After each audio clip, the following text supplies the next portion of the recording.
Hello, and welcome back to Mammalian Anatomy at Keuka College. This will be our last video in our lecture series on the respiratory system. And here we're going to look at a little bit of physiology, pulmonary ventilation. Pulmonary ventilation is the movement of air into and out of the alveoli, and we typically consider it as breathing. So what we're going to do is we're going to look at a little bit of the physics and physiology behind breathing and kind of bring it together. We will have two essay options, inspiration and expiration. How do we breathe in and how do we breathe out?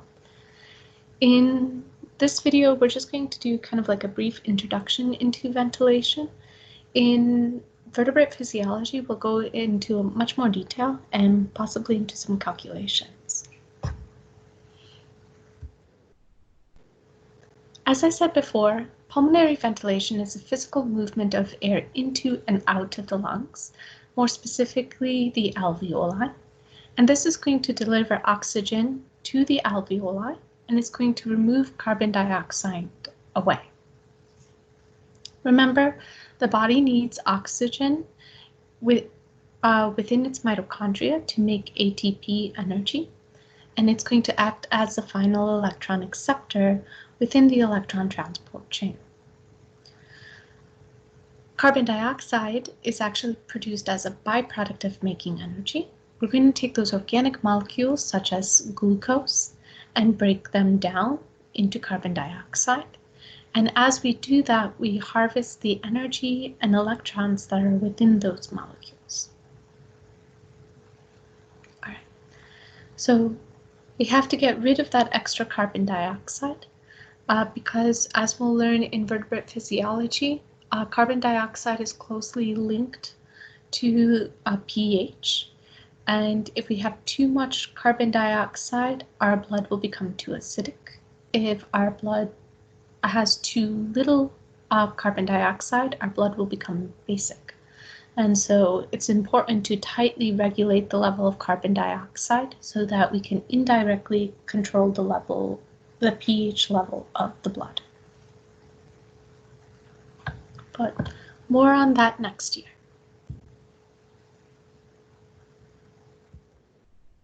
Before we get into the steps of pulmonary ventilation, I want to tell you some of the rules that we're going to follow when we're studying pulmonary ventilation and some assumptions that I'm going to make. First and foremost, air is a fluid when we're talking about physiology, and like all fluids, they're going to flow from high pressure to low pressure. And so this is what this difference in pressure is what is going to cause the air to flow in and out of our lungs. Air will continue to move until pressure is equalized. So there will be a point after you take a deep breath in where you'll feel the air moving and all of a sudden the air will stop. So take a deep breath in and notice how the air moves and notice that point in which air will stop moving. That point in which air stops moving is when the pressure inside the alveoli or the lungs matches that of the atmosphere. So there's always going to be a point of equalization. We're going to assume that the pressure in the atmosphere is going to remain constant, and we're going to say that the atmosphere is going to be 760 millimeters of mercury. So that is going to be kind of like our surrounding baseline. The other region that we're going to be concerned of is the alveoli, the pressure inside the alveoli.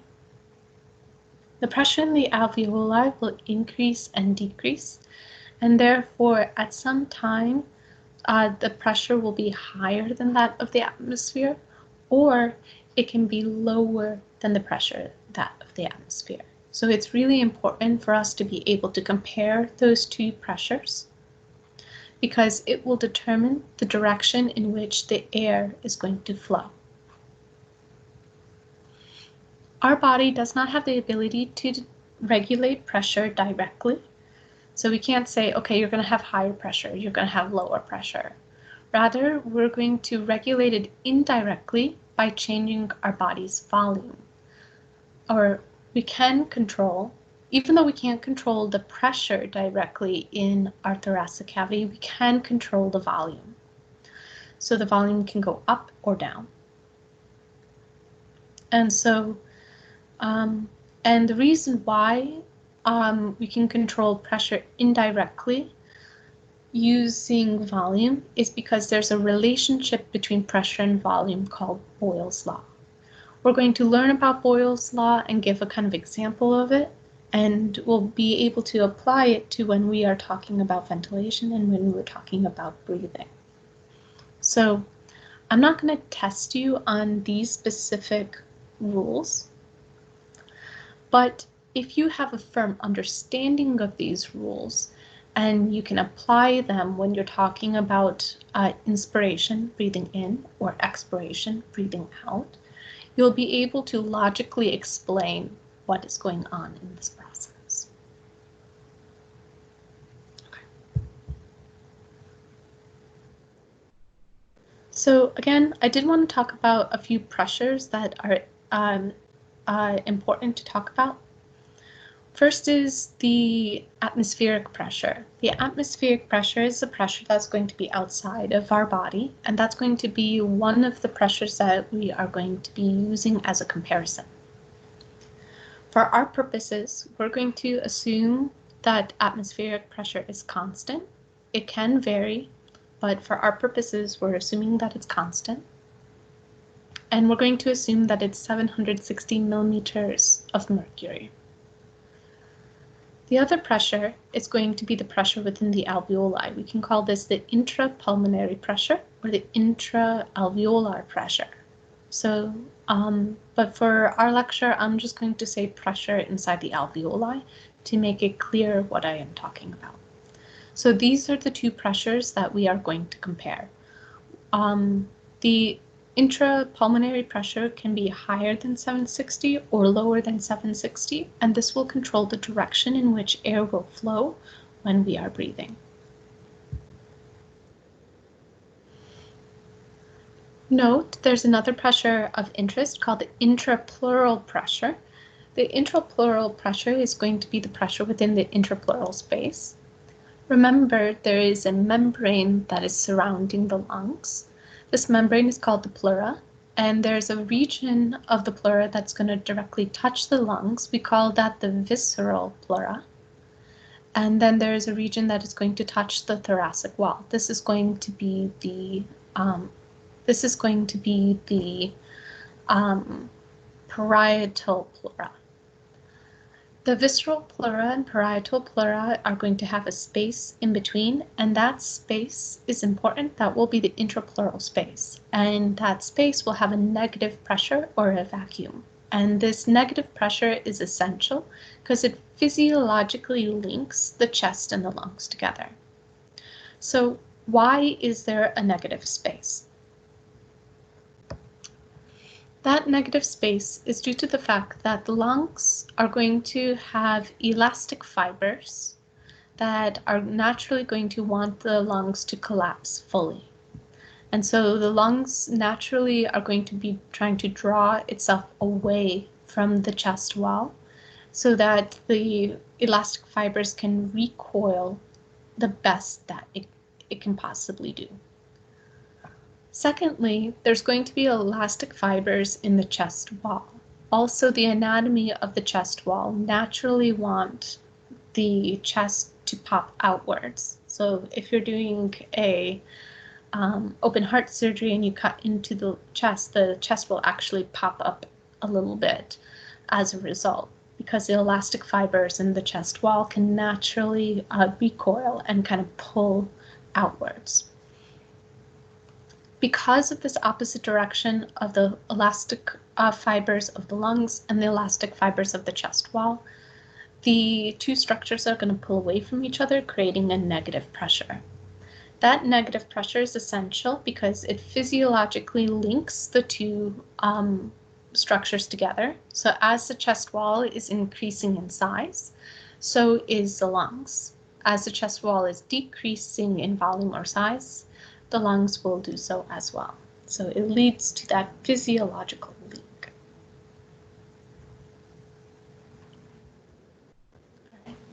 So we know that the chest wall is going to be linked together.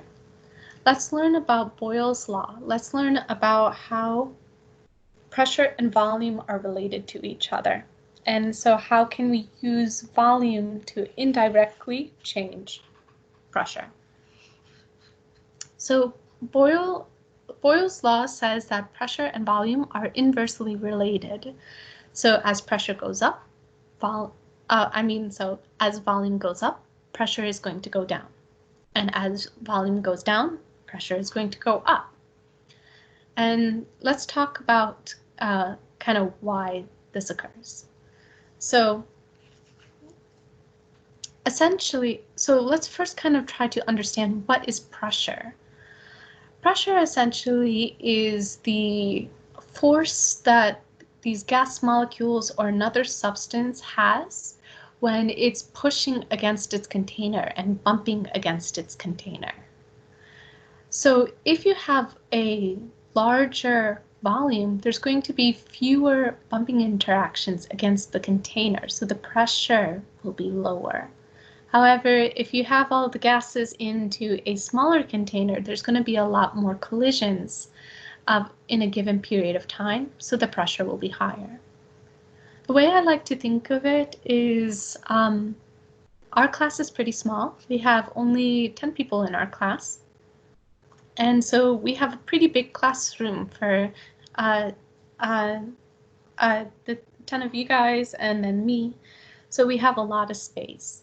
And because we have this big amount of space, as we take notes, we're not bumping our elbows into each other or bumping into the wall or anything like that. We'll all have enough room to move around. But imagine I stuff all of you guys into my office and continue having lecture, right? My office is a bit smaller, quite a bit smaller than our classroom, right? And so fitting 10 students and me all in one little room and then continuing to have lecture will be a bit cramped. We're going to bump into the walls and bump into each other, and you know how I like to gesture a lot and when I lecture. And so I'll probably bump into you guys as well. And so having that smaller amount of space will create more bumping interactions. And that will lead to an increase in volume. So that's kind of Boyle's law in a nutshell. And our body will take advantage of this relationship between pressure and volume so that we can indirectly change pressure relative to the atmosphere. And therefore, we have the ability to control the direction of airflow.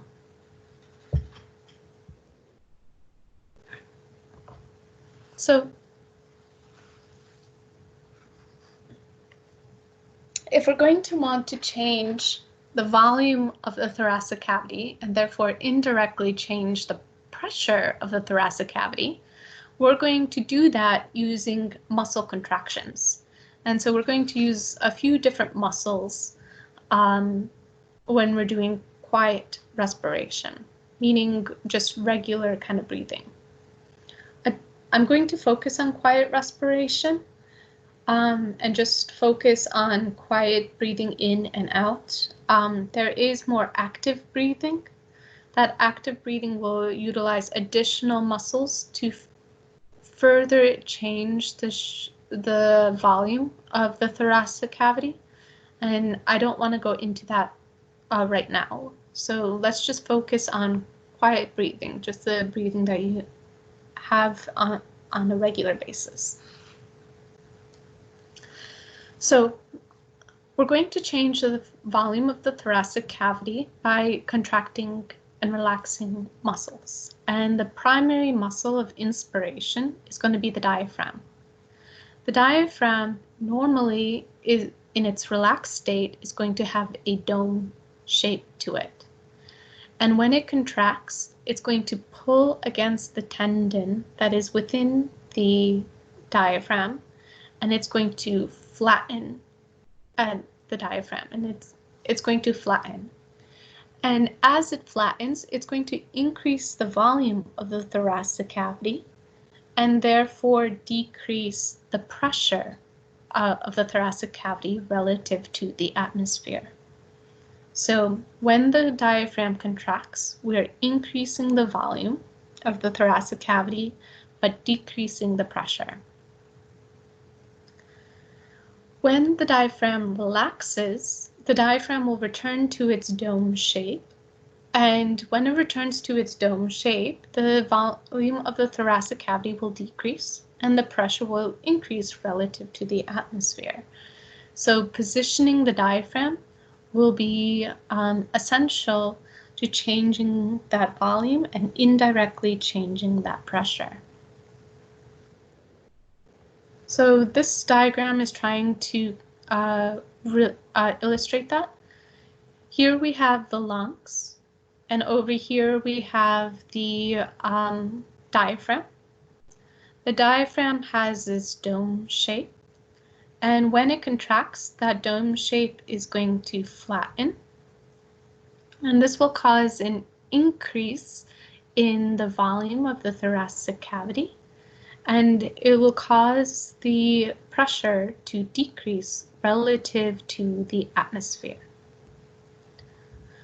Over here, what happens is when the diaphragm relaxes again, the volume of the thoracic cavity will decrease, and therefore the pressure of the thoracic cavity will increase relative to the pressure of the atmosphere. So diaphragm contracting.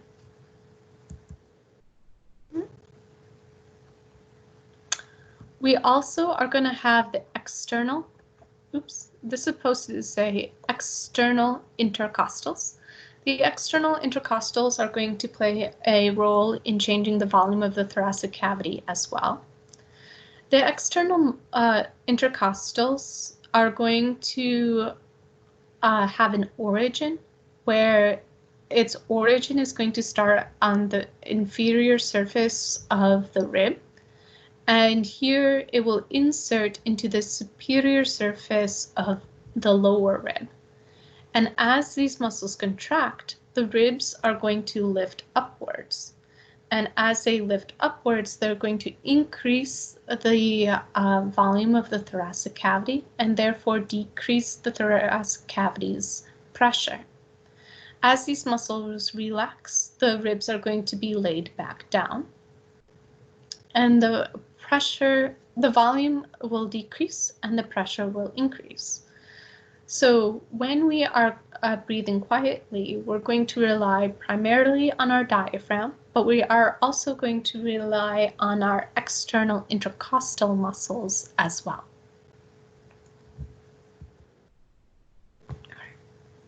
So let's take what we've learned and kind of bring it all together. When we have our meeting tomorrow, what we can do is I can actually show you on a whiteboard and we can kind of go through the different steps together and talk it out. But at least we can get a start. So inspiration is going to be the process of breathing air in and bringing air into the alveoli, and expiration is going to take air out of the alveoli.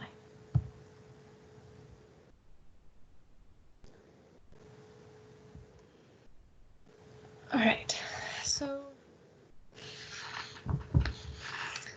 let's talk about the steps of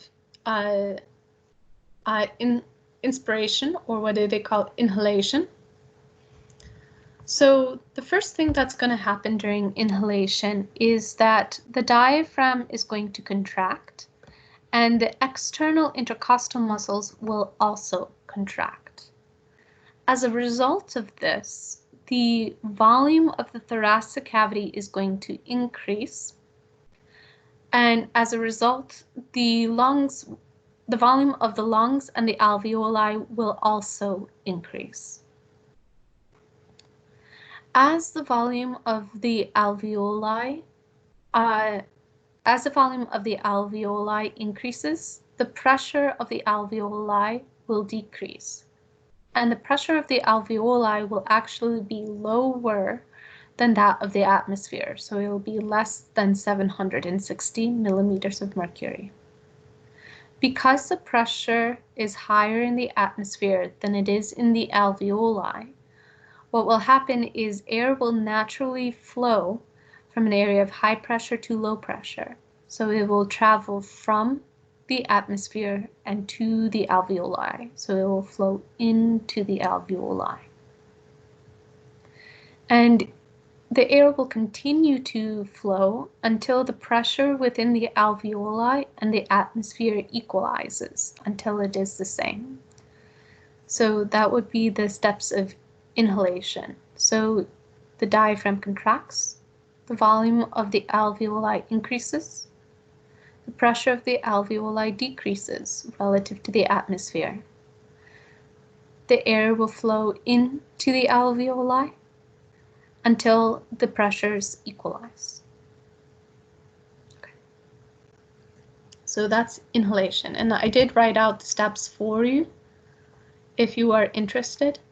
And this would be a possible essay option. Let's go into expiration, or what is also called exhalation. And so let's go through it step by step. Essentially, all of the events are just kind of opposite. At the end of inspiration or inhalation, the volume of the atmosphere and the alveoli has equalized. So both of them are 716 millimeters of mercury. What will happen then is the diaphragm and the external intercostals will relax, and the volume of the thoracic cavity will decrease. As the volume of the thoracic cavity decreases, as will the volume of the lungs and the alveoli. The pressure inside the alveoli will increase, and it will increase so that it exceeds the pressure of the atmosphere. So there's higher pressure in the alveoli and lower pressure in the atmosphere. And so because air naturally travels from an area of high pressure to low pressure, air will flow out of the lungs. And so we would breathe out. I do want you to be aware that inhalation is an active process. It requires energy in the form of ATP to cause the muscles to contract. In quiet breathing, exhalation is a passive process. There's no energy required. Exhalation is due to the relaxation of the muscles and the muscles returning to their relaxed position and recoiling. Also, exhalation is helped by the recoiling of the lungs using those elastic fibers. And with the aid of surface tension, with the water interaction that is occurring within the alveoli, the water is attracting itself and decreasing the size of the alveoli, and so therefore increasing the pressure. And none of that takes energy. It does it on its own without the use of ATP or any other energy source. That ends our lecture on ventilation. We'll go into more details of ventilation when we get into vertebrate physiology, and we'll get into respiration and gas exchange more when we get into vertebrate physiology as well. Here I just wanted to give an introduction to some pulmonary physiology. Thank you for listening and have a wonderful day. Bye-bye.